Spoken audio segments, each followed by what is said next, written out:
Well, Andrew, thank you so much for joining us and Life Preservers Project to talk a little bit about your charitable contributions to the industry and as a whole through both your own work and through your organization's work, your company's work there. If you just want to take a couple of seconds to introduce yourself, that would be great. Yeah, absolutely. Thank you for having me. Andrew Kent, COO of Page One, and just happy to be a part of it. Thank you. All right, thank you. So I wanted to start with, one thing that I noticed from day one when I met your organization, your company, Page One, is that yourself as well as Page One really highlights a large number of charitable organizations throughout the year, whether through social media posts or your virtual conference. You really do a great job of highlighting charitable organizations. And wanted to know, this isn't something everyone has to do as an organization, right? This is something you guys have obviously committed to and chosen to do. And so I wanted to hear from you a little bit about why you yourself, as well as the organization, do so much of this work. Yeah, and I think it's something that everyone should want to do at least. To me, it's really two things. There's the personal of it that I want to feel good about what we're doing. I want to feel like at the end of the day, like we made an impact. I want to feel like I've made the world a little better place in some fashion. The other thing is it really is about engagement. When you're in an industry like EDiscovery, litigation support, it's not a clock in, clock out job. You can't go in, do it for the amount of time, be done and move on with your life. You really have to give your heart to it. You really have to make it a passion.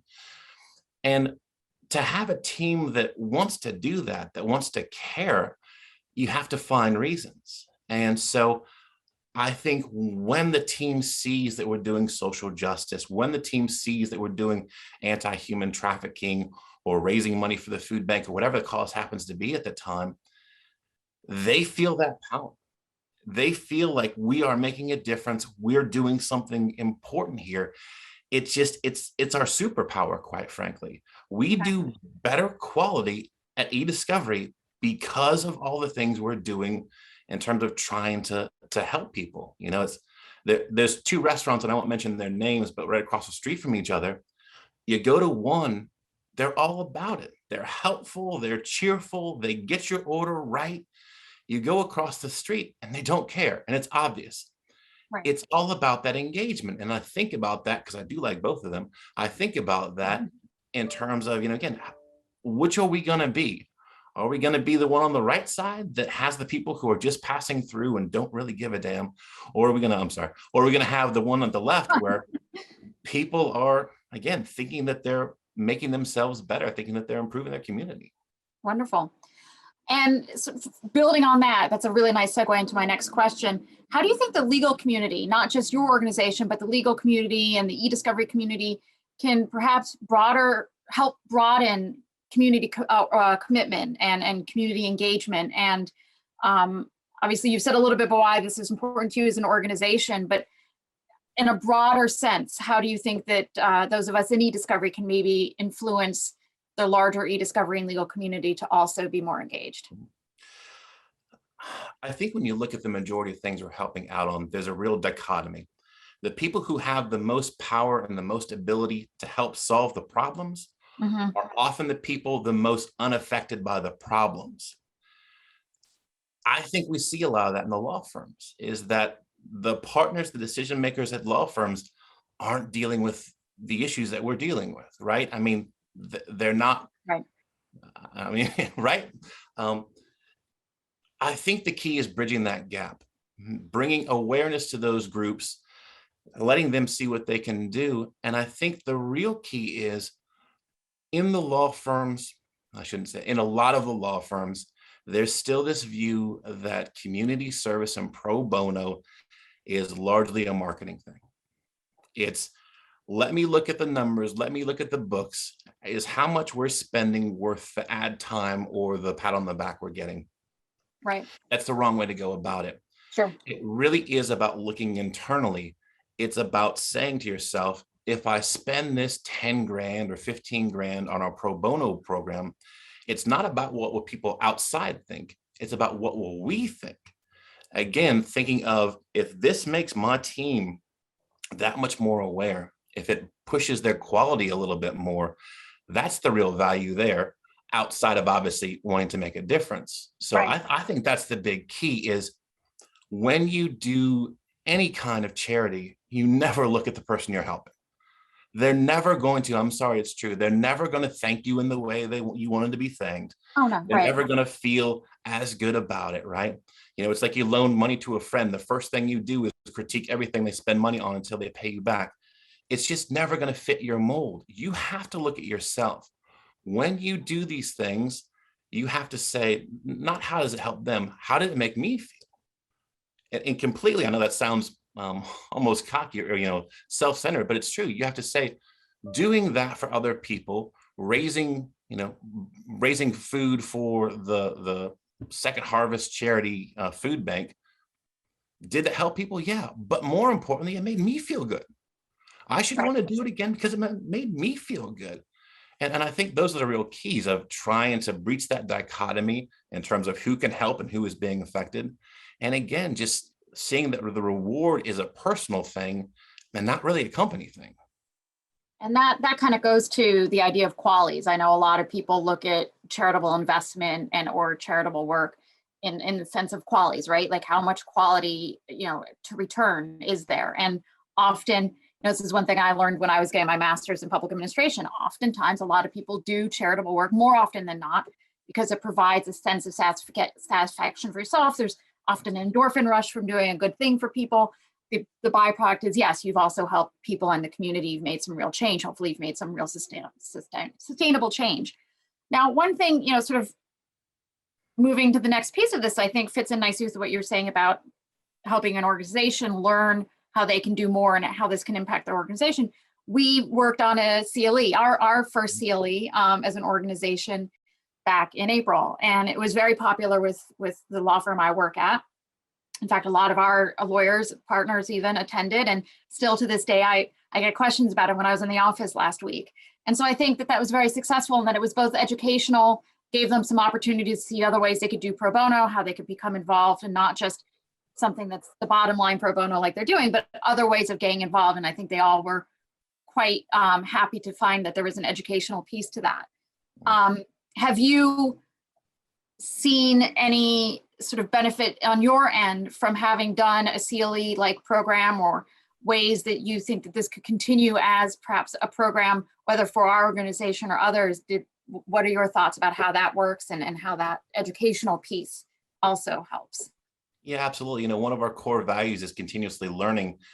We try to pride ourselves on training and on education. So anything you can do with that is helpful. Any practice you can have, any tackling a new subject is helpful, because once you're good at training people, once you're good at making slides, presenting, bringing together a community on a CLE, it opens up the door for all the other topics you want to talk about. So for us, especially when it includes that educational component, it's fantastic because, again, every time you do it, you learn something new. I think some of the early ones we've done, you can probably tell, the best way to do something right is to do it wrong the first time. Yeah. So we're getting better. But yeah, I think, again, it's that mindset of training people, bringing in awareness, adding that visibility to it is a really key. Now, I don't know if you're aware that the organization that you highlighted on the virtual conference, the Inc. for Cancer. I don't know if you're aware that she is part of the human trafficking task force for I believe it's St. Louis where she's based, the founder of that organization. So her and I had a really nice long conversation. And one thing that I found quite interesting is that, obviously we have that's her work and we have that overlapping interest. And then I was also helping her with the Inc. for Cancer. I was looking for some tattoo artists for her. Were you aware, or is it something that you hope to develop as an organization, that some of the different nonprofits that you've worked with or highlighted might intersect, and maybe looking for ways for there to be those intersections and connectivities between the different organizations? Is that something you were aware happened, or would, It's definitely something we're hopeful would happen. Yeah. Hildy is amazing. Hildy and her husband are absolutely amazing. One of the things that impresses me most about them is there's a lot of people out there that are in the business of nonprofits. They're not at all. It is not their business. It is not their livelihood. They work a Right. normal job every day. And then they give so much of their time and effort into that. We helped them, I guess this quarter, with raising funds for their cancer warriors who has stage 4 cancer and was looking at eviction possibly because unable to work, she just couldn't make out. The work they do with those people, it's heartbreaking, and it's just amazing. It's that weird juxtaposition of, to talk to them makes you feel so good that there's those people out there, but at the same time, oh my gosh, to hear about that, it's just gut wrenching. So yeah, I was definitely hoping that we'd be able to do other things with those groups. We did spotlight 4 different groups that were important to each members of our team. We've talked to some of them about doing some other follow-up stuff, but it's one of those things, and I think I said this to them, it really is self-centered. We want to surround ourselves by people who are doing better than us because it will make us better. Right. Being around people who complain nonstop will make us complain.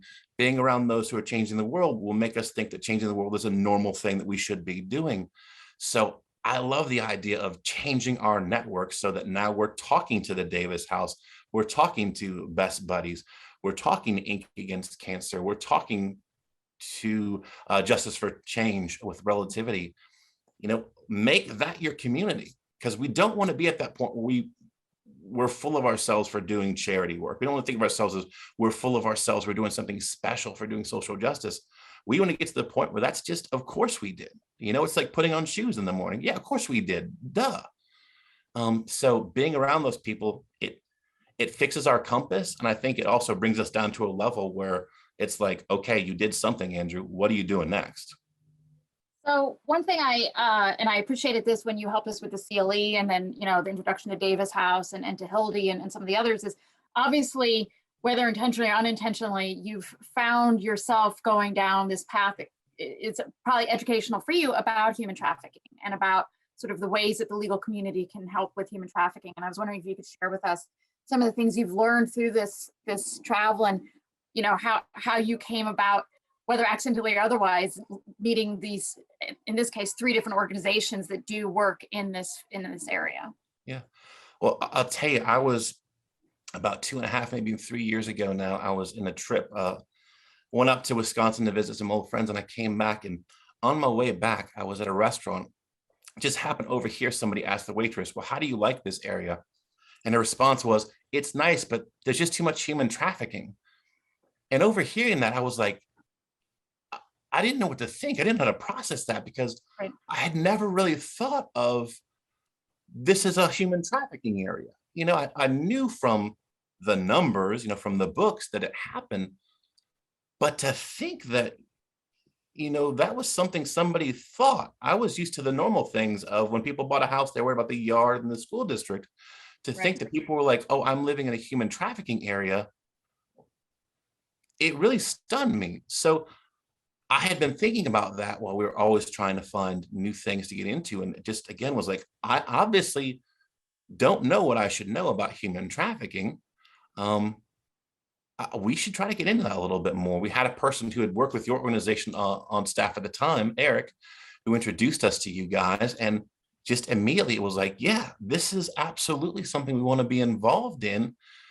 You say, what did I learn? I think the most amazing thing was the amount of money to be made by the people doing, quite frankly, the wrong things. I was talking to somebody the other day about, we were, going to have a conversation on human trafficking, and I put the word against after it, human trafficking against. And he was like, well, is there some doubt as to which side we're on? And it's like, there actually is, because there's so many people out there, they're not going to admit it to you, but they are making large amounts of money being absolutely for human trafficking. They may be hiding in the shadows or in plain sight, but yeah, it changes your visibility on things, but it's true. Why are people doing this? Because they're evil? Yeah, probably, but also because there's so much money to be made. And that's the scary thing. Yeah, and it becomes even scary when you look at, a lot of people look at human trafficking and sex trafficking, but then you look at labor trafficking and how prevalent that that becomes even more prevalent. It's in our supply chains, and you know, you see it in some of the litigation we do. You see signs of that, or in the financial sector, you see signs of that. And so that sort of brings me to another piece, e-discovery and technology. As you just mentioned, human trafficking is prevalent, unfortunately. It's out there a lot. And as we learned during the CLE, one of the gentlemen that we were talking to does a lot of restitution work. He's going after big organizations to get money for the victims, for the survivors there, right? Whether it be hotels, it's not just they're going after pimps, but it's hotels and it's meat packing. And it was absolutely, I knew this because I've been in this for quite some time, but to talk to a lawyer that's actually going after these organizations, right, getting the restitution for these individuals, which is a beautiful thing. Have you over time, whether it be talking to myself or Hildy or Davis House or anything, what are your thoughts about how e-discovery, beyond organizations just kind of getting involved, but do you think there's a role for e-discovery in particular to start working on these kinds of problems and to start figuring out ways to address these problems? I absolutely think there is. When you think of, like you mentioned, like the pimp scenario, the kind of small man on the totem pole, that's the image that comes to mind. And obviously we want to get rid of that, but it's that organization that is making large profits off of it and that is not concerned at all about where it's coming from that we need to really stop. That's where the large numbers are. And when you think about how do you do that, to find the documentation, to find the breadcrumbs to lead you to the right people, you really do need e-discovery, because you need to look through so many of their computers, so many of their emails, the Slack messages, the Zoom messages, the phone messages. There's no way you're going to get to that stuff unless you can actually leverage e-discovery technology to get you there. One of our pro bono cases working with now in terms of police brutality or allegations of police brutality, that's the key there, is you can find individuals, this person here and this person here and this person here, but you really need a large, massive e-discovery initiative so that you can put all the data together and find out where it's happening in an institutional setting. It's not just that guy, this guy, this guy. It's this group, and thinking again of, not just the people, but what's the workflow, right? Because that's how I find, that's how you see whether it's happening or not, is what are the signs in terms of people who, what are the signs I can look for when I book a hotel to say if the organization is committed to being against human trafficking, if they don't care at all, or if they're in that middle ground of let's just make sure you don't see it, which I think there's probably a lot of, or the industrial areas where again it's like, well, as long as I don't know, let's have these people show up and work and we'll make profit off of them. But again, I think it's all about what are those factors, because once you see those factors, you'll never unsee them. I remember when I was in law school in DC, somebody pointed out to me from the law school that you could always tell the brothel because the brothel had that policeman's ball sticker, and it would have a random doorbell in the middle of nowhere. Once you hear that and you start walking down the street, you see it everywhere. You can't unsee it. Like, oh my gosh, right here. I remember there was a place, allegedly, watch what I'm saying. Allegedly, right across from, Ford's Theater, there was one of those places with the doorbell and the thing, and you'd see people come and go. And it's like, again, that's the key, is once you see it, you hopefully can't unsee it and you want to do something different. Well, I appreciate you taking the time and the work you've been doing. And I would certainly like to continue our work together, and, perhaps next year look at doing another CLE and bring in some folks, maybe even bringing in Hildy and the folks from Davis House and doing sort of a roundtable about what we've done and, the different organizations and ways we can work together or help with the different sides of this, right? Do you have anything else you'd like to add in closing, or any thoughts you'd like to leave us with, the e-discovery world and whatnot? I think the key to me is, and I've said this before, one of the reasons I love kayaking is it's so simple. To go a long distance, to go to someplace, you just paddle, and then you paddle, and then you paddle. It's that simple. So many things in life in terms of helping people are that same way. It's all about little things done consistently over time. So all the little changes you can make, like not going to a hotel chain that you think or find out is possibly involved, or at least not doing enough to stop. Mhm. When you go to the grocery store, finding out about, whether your eggs or your meat or whatever is again by one of those companies committed. It's those little things that make the biggest difference. Don't let perfection be the enemy of good. Don't be like, I have to do something giant or nothing at all. Giant things are great, but the small changes to get you there are the key. Don't wait for some big thing to happen. Just start making little changes and get there. Well, those are great words to end with, and I appreciate it. And again, I appreciate everything. Um, and thank you again for joining us today to discuss this. Thank you.